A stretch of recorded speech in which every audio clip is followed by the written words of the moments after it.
The experience of seeing Aussie wildlife here at Caversham Wildlife Park is an obvious and popular choice for tourists to WA. About 70% of the people here are from overseas or interstate, and they all rave about what they see. But when was the last time you popped in for a look? If you call yourself a local, follow me. Caversham Wildlife Park is a Perth-owned and run family business that's been quietly doing its thing for tourism in our city's backyard for decades. An easy 20-minute drive from the CBD, the park sprawls across 16 acres of animal enclosures and is home to a mind-boggling 2,000 animals, most of which have been hand-raised after being rescued from the wild.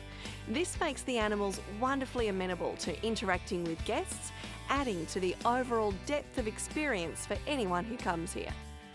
Other animals at Caversham are in WA from other states. We first met Roger, Asher and Judy back in 2017, shortly after they'd been settled here as orphans due to vehicle strike from South Australia.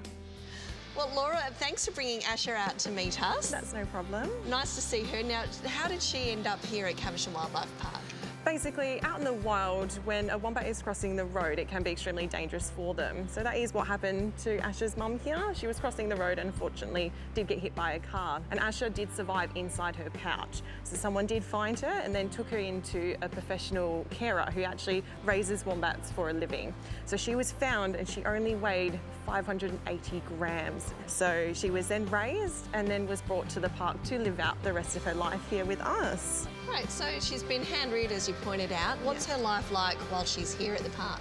She's probably the most curious out of all of our wombats. She's always coming over, just wants to see what you're up to, as well as she loves her cuddles. As you can see here, she's completely relaxed. She's probably going to fall right asleep. Now, it's a really appropriate thing, I suppose, for them to live here in a park situation. Being in the wild probably wouldn't be realistic for an animal that's been hand-raised. Yeah, definitely. They're much too dependent on people. In the wild, they're only going to live about 5 to 10 years averagely. In captivity, they will easily live over 20 years, sometimes even to 30. If you have animal-loving kids, Caversham Wildlife Park is a great place to bring them. They can get up close to over 200 different species of Australian fauna and learn a thing or two about them as well.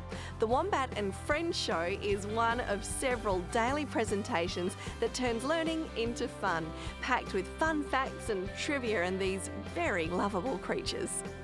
Tell me about this beautiful coloured possum. Yeah, so this is Luna and she's our common brush-tailed possum. So this colour, the golden colour, is found in Tasmania. It's genetically isolated over there.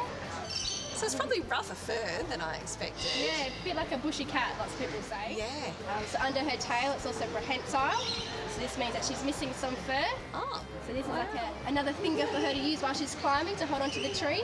She reminds me so much of a cat. Yeah, very similar traits. You see all the whiskers on her face and her nice claws as well. Well, this is Blue, the olive python, figure that one out, and the Wombat and Friends show is just one of the many things you can do at this incredible wildlife park here in Caversham. Now, I think we're going to need a few repeat visits to get the most out of the experience. Oh my God, where are you going, Blue? You can find out more about Caversham Wildlife Park on our website.